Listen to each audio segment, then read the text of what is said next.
Hi, ഞാനിന്നലെ Kottiyoor പോയിട്ടുണ്ടായിരുന്നു കേട്ടോ. വീട്ടിൽ നിന്ന് രാവിലെ വെളുപ്പിന് 3 മണിയൊക്കെ ആകുമ്പോൾ പുറപ്പെട്ടതാണേ. പിന്നെ കൊട്ടിയൂർ പോയപ്പോൾ ഇതാണ് സ്ഥിതി. അവിടെ ക്യൂവിൽ നിന്നപ്പോൾ ഒന്ന് ഫോട്ടോ എടുക്കാനൊന്നും പറ്റിയിട്ടുണ്ടായിരുന്നില്ല, ഭയങ്കര തിരക്കായിരുന്നു. 10:30 ആയിട്ടോ ഞങ്ങൾ പിന്നെ ഭഗവാനെ തൊഴാൻ എത്തിയപ്പോൾ. പിന്നെ അവിടെ ഇറങ്ങി ഭഗവാനെയൊക്കെ തൊഴുത് വലമൊക്കെ വെച്ച് വരുമ്പോഴുള്ള വീഡിയോസ് ആട്ടോ.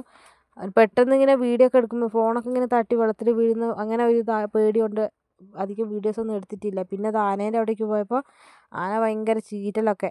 അപ്പോൾ പിന്നെ അവിടെ അടുത്ത് നിന്നിട്ടൊരു വീഡിയോസ് ഫോട്ടോ ഒക്കെ എടുക്കാമെന്ന് വിചാരിച്ചപ്പോഴത്തേനും ആന വൈലൻ്റായി. അപ്പോൾ അതാ കമ്മിറ്റിക്കാരൊക്കെ വന്ന് ആൾക്കാരെയൊക്കെ എടുത്ത് മാറ്റുന്നുണ്ട് കേട്ടോ അടുത്തുനിന്ന്.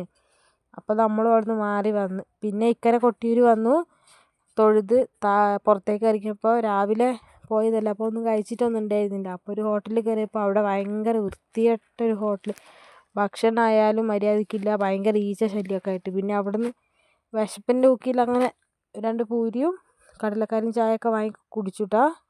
തൃപ്തി ഇല്ലാണ്ടാട്ടോ കുടിച്ചേ. പിന്നെ ഇതാ മൃദംഗ ശൈലേശ്വരി ക്ഷേത്രത്തിൽ പോയി. അവിടെ പോയപ്പോൾ ഇതാ ഈ കല്ലിൻ്റെ മേലെ കൂടെ വേണം നടക്കാൻ. ഒരു 2 മണിക്കൂറോളം ക്യൂ നിന്നിട്ടാണ് കേട്ടോ ദേവീനെ തൊഴാൻ പറ്റിയേ. പിന്നെ ഭക്ഷണത്തിന് അന്നദാനത്തിൻ്റെ അവിടെ പോയപ്പോൾ ഇതാ ടോക്കൺ കിട്ടണമെങ്കിൽ പിന്നെ 1 മണിക്കൂർ അവിടെ വെയിറ്റ് ചെയ്ത്. പിന്നെ അവിടെ കയറി അന്നദാനമൊക്കെ കഴിച്ച് തിരിച്ച് വണ്ടിയിലേക്ക് കയറി കേട്ടോ. മാമനിക്കുന്ന് ശ്രീ മഹാദേവ ക്ഷേത്രത്തിലേക്ക് കേട്ടോ പിന്നെ പോയത്. പിന്നെ ഇതാ ചേച്ചിമാരാട്ടോ, ഈ ചേച്ചിമാർ നമ്മുടെ കൂടെ വന്നതാണേ. 26 പേരാട്ടോ പോയത്. അതാ ചേച്ചിമാർ തൊഴാനൊക്കെ വേണ്ടിയിട്ട് വേഗം പോകുന്നുണ്ട്. ക്യൂ നിൽക്കേണ്ടി വരും എന്നൊക്കെ വിചാരിച്ച് പോയതാണ്. അപ്പോൾ അവിടെ എത്തിയപ്പോൾ അവർ പറഞ്ഞു നട അടിച്ചു, ഇനി 6:15 ആകുമ്പോഴേ തുറക്കുള്ളൂ എന്ന്. അപ്പോൾ പിന്നെ അവിടെ അതിൽ ഇതിലൊക്കെ നടന്നു. പിന്നെ ഇതാ ഞാൻ ഈ പൂ ആദ്യമായിട്ടോ കാണുന്നത്. ഈ പൂവിൻ്റെ പേരെന്താണെന്നൊന്ന് അറിയുന്നവർ കമൻറ്റ് ചെയ്യേ. പിന്നെ ഞങ്ങളിതാ അവിടെ നിന്ന് കുറച്ച് വീഡിയോസ് ഫോട്ടോസൊക്കെ എടുത്തപ്പോൾ ഒരു ഫാമിലീനെ കണ്ട്. അപ്പോൾ പിന്നെ അവരെ കുറച്ച് വീഡിയോസ് എടുക്കാമെന്ന് വിചാരിച്ചു. അങ്ങനെ നിന്നപ്പോൾ അച്ഛനും അമ്മയും പിള്ളേരൊക്കെ ഉണ്ട് കേട്ടോ. പിള്ളേരത് മരത്തിൻ്റെ മേലെയുണ്ട്. അപ്പോൾ അച്ഛനും അമ്മയെക്കാളും ഭയങ്കര സ്നേഹപ്രകടനമൊക്കെ നടത്തി. അച്ഛൻ മുന്നിലേക്ക് പോയി, അമ്മ അവിടെ തന്നെ ഇരിക്കുന്നുണ്ട് കേട്ടോ. ഞങ്ങൾ വീഡിയോസൊക്കെ എടുത്തപ്പോൾ കുറേ പേരുണ്ടായിരുന്നു കേട്ടോ കൂടെ എടുക്കാനൊക്കെ, ഫോട്ടോ വീഡിയോസൊക്കെ എടുക്കാൻ.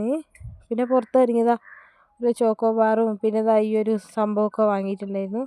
ഇതിൻ്റെ പേരെന്താണെന്ന് അറിയില്ല, ഇതിൻ്റെ പേരെന്താണെന്ന് അറിയില്ല കേട്ടോ. പിന്നെ ആ ചേച്ചി വണ്ടിയിൽ ഞങ്ങൾ കയറിയപ്പോഴത്തേനും ചേച്ചി നാടൻ പാട്ടൊക്കെ പാടുന്നുണ്ട്. ചേച്ചി ഞാൻ പറഞ്ഞില്ലേ ആദ്യത്തെ ഒരു വീഡിയോ ഞാൻ പറഞ്ഞിട്ടുണ്ടായിരുന്നു, ചേച്ചി നല്ല നാടൻ പാട്ട് കലാകാരിയാണ്. അപ്പോൾ ചേച്ചി നന്നായിട്ട് പാടുന്നൊക്കെ ഉണ്ട്. പുറകിൽ ചേച്ചിമാർ ഡാൻസൊക്കെ കളിക്കുന്നുണ്ട് കേട്ടോ ചേച്ചീൻ്റെ പാട്ടിന്. അപ്പോൾ ഇതാ പുറത്ത് നല്ല മഴയും പെയ്യുന്നുണ്ട്. മഴയും നാടൻ പാട്ടും ഡാൻസൊക്കെ ആയിട്ട് അടിപൊളിയായിരുന്നു കേട്ടോ ട്രിപ്പ്. ഇതാണ് ഞങ്ങൾ ജിനേഷ് ചേട്ടൻ്റെ കൂടെ തന്നെ ഞങ്ങൾ എല്ലാ പ്രാവശ്യവും എല്ലാ ട്രിപ്പിലും പോകുന്നത്. അപ്പോൾ ഇതാ ജിനേഷ് ചേട്ടൻ്റെ വണ്ടിയിലാട്ടോ. പിന്നെ നെടുമ്പോയിലെത്തിയപ്പോൾ ഇതാ ഒരു ചായ ഒരു പഴംപൊരിയൊക്കെ കൊടുത്തു. പഴംപൊരിക്കാണെങ്കിൽ ഒട്ടും ചൂടൊന്നും ഉണ്ടായിരുന്നില്ല, തണുത്ത അങ്ങേ അപ്പുറം എത്തിയ പഴംപൊരി കേട്ടോ. പിന്നെ ഇതാ നമ്മൾ യാത്ര തിരിച്ചു.